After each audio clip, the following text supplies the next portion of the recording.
Do you know that Dave Kunst was the first person who walked across the entire world? But during this journey, Dave used airplanes to cross the oceans. In this entire circumnavigation, Dave covered a total distance of 27,000 kilometers. Even if it was done in segments, he still walked it.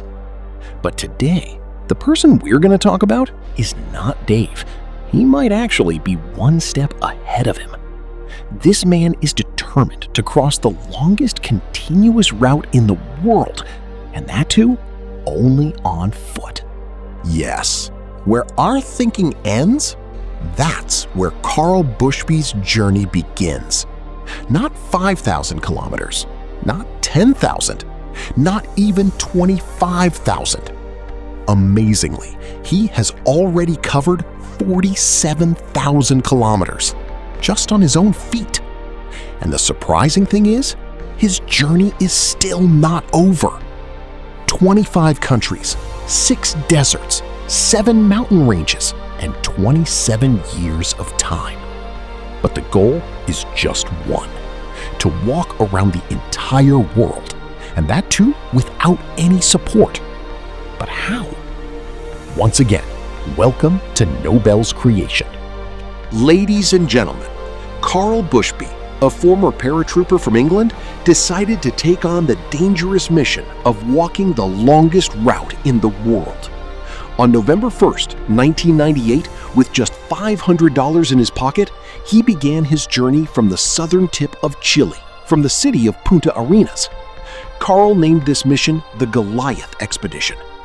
He had started a mission in which he had to cross the entire American continent, then reach Russia, then travel through Asia, and finally return to his hometown in England to complete the journey. This total distance comes out to 58,000 kilometers. According to Carl's estimate, if he walked 19 kilometers a day, he could easily complete this journey in 8 years. But the challenges he was about to face, he had no idea about them. That 8-year journey, even after 27 years, still hasn't been completed. Carl Bushby made 2 rules for this expedition. First, no form of transportation would be used in this journey. No train, no car, no airplane, no motorized vehicle at all. Every step, only on foot. Second, if he had to stop the journey at any point, he must restart exactly from the same place where he took his last step. These rules may sound easy, but Carl paid for them with years of loneliness, visa problems, and the fear of death. Carl Bushby took his first step on the rocky lands of South America. Hot weather, wild paths, and a new challenge at every turn of the land. At the beginning, after leaving Chile, he mostly moved along the Pacific coast and alongside the Andes Mountains. This way, he avoided crossing the most difficult parts of the Amazon rainforest. But before heading towards Central America, what troubled him the most was the weather and the terrain. At the beginning of the journey, in Patagonia, he faced extremely strong and freezing winds. Then, in the world's longest Andes mountain range, walking up and down itself is an almost impossible task. In northern Chile, he had to pass through the Atacama Desert, one of the driest and most barren places in the world. Here, the biggest challenge was the lack of water and the intense daytime heat. For the first time, he had to carry extra water along with his essential supplies. Carl Bushby kept a push cart with him, a small 2-wheeled cart in which he could pull his food, clothes, and other necessary items. Carl says, "While crossing the Atacama Desert, I only stopped when I found water." Crossing South America was definitely a big milestone. But the real challenge was the Darién Gap, a 320-kilometer stretch between Colombia and Panama. A dense jungle filled with strange insects, poisonous snakes, and even guerrilla groups. Carl had to pass through all of that and get out safely. While crossing the Panama border, he was arrested by the Panama police and kept in jail for 18 days. But after clarification, when he was released, according to his rule, he restarted his journey exactly from where he had left it. Crossing Central America was also a huge challenge, a long chain of small countries, and in every country, visa issues caused delays at the borders. By 2002, Carl had crossed Central America. Then he entered the US, where sometimes he had to walk along long highways while avoiding traffic, and sometimes face the extreme heat of the Sonoran Desert. The weather here was even hotter than Chile's Atacama Desert. By 2005, when he reached Canada and Alaska, the environment completely changed. Here, he had to face intense cold, snowfall, and extremely difficult terrain. In the remote areas of Alaska, where there were no roads, he often used dog sled trails to carry supplies and find routes.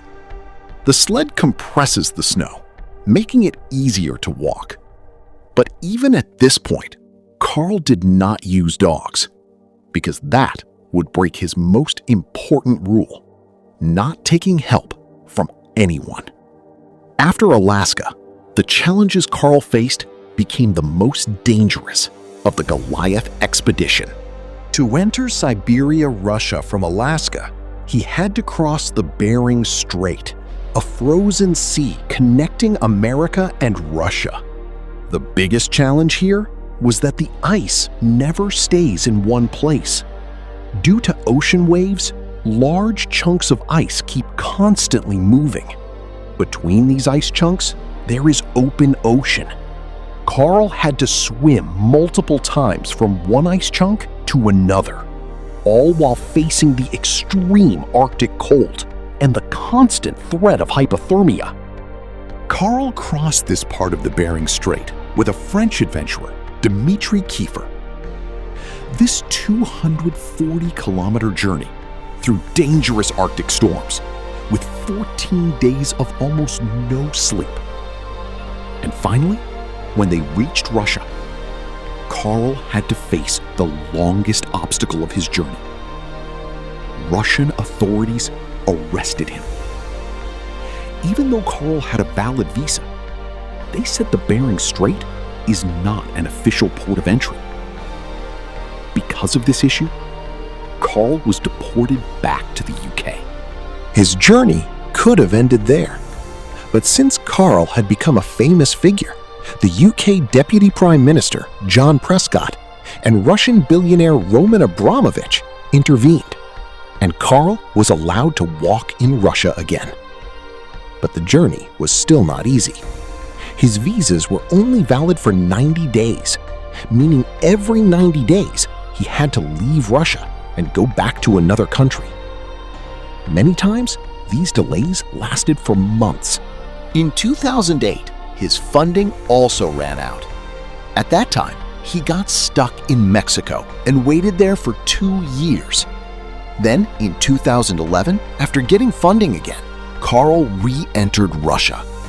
Walking on frozen rivers in the tundra regions, he reached deep into Siberia.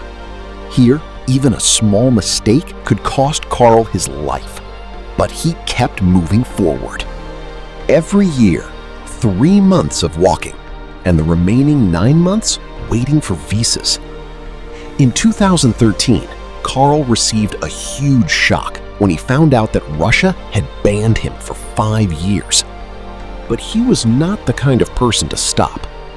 Instead of protesting in the usual way, Carl chose a unique method. He walked 4,800 kilometers from Los Angeles to Washington, D.C.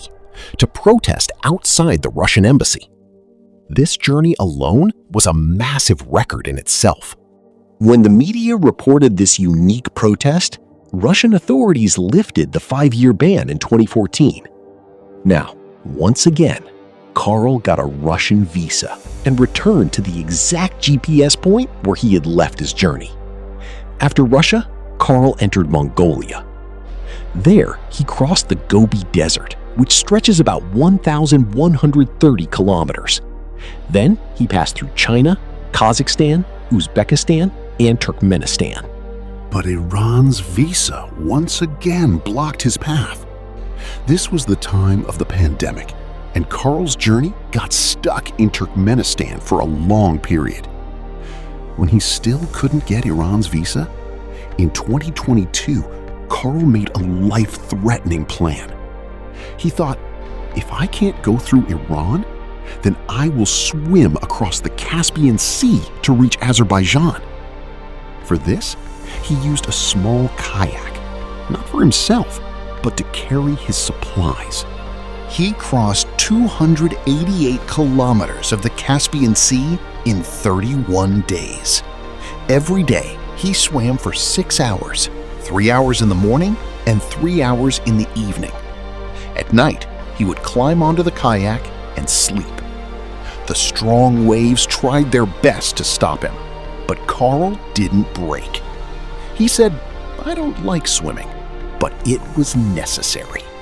Finally, he reached Azerbaijan, and from there, he started walking again. In 2025, Carl entered Turkey from Azerbaijan. By now, he had become so famous that in every village, people invited him into their homes for meals. Speaking to BBC, Carl said he would never forget the hospitality of Turkey. In Istanbul, he had to cross the Bosphorus Strait to enter Europe. Walking on the Bosphorus Bridge is only allowed for vehicles, but authorities gave Carl special permission. And in this way, he officially entered Europe on foot. At this moment, Carl said, "When I started, Tony Blair was the Prime Minister in the UK. Now, 5 new Prime Ministers have come. I feel that when I go home, even my country will feel new." After 27 years of incredible struggle, Carl Bushby now has only 3,000 kilometers left. His target is to pass through Bulgaria, Romania, Hungary, Austria, Germany, and France, and finally reach the UK. But for Carl, another big challenge is still ahead: the English Channel, the water body connecting the UK and France. Walking through the Channel Tunnel is strictly banned because high-speed trains pass through it, and the temperature is extremely high with low oxygen levels. But there is another option: the service tunnel. There are 3 tunnels in total, 2 for trains and 1 emergency tunnel, called the service tunnel. But to walk through that tunnel, Carl will need special permission. It is expected that in 2026, Carl Bushby will take the final step of the Goliath expedition in his hometown. And by that time, he will have traveled 58,000 kilometers, which is about 1.5 times the Earth's circumference. Carl's expedition proves one thing: humans create their own limits, but in reality, there are no limits. A person can do whatever they truly want. So next time, when you feel like life has stopped, remember, Carl Bushby is still walking. Yes, the world is very big, but in front of human determination, it can become small. At one point, Carl said, "Life doesn't stop. It just changes its path." We hope you will like and share this video as well. Thank you very much for your lovely comments. See you in the next amazing video.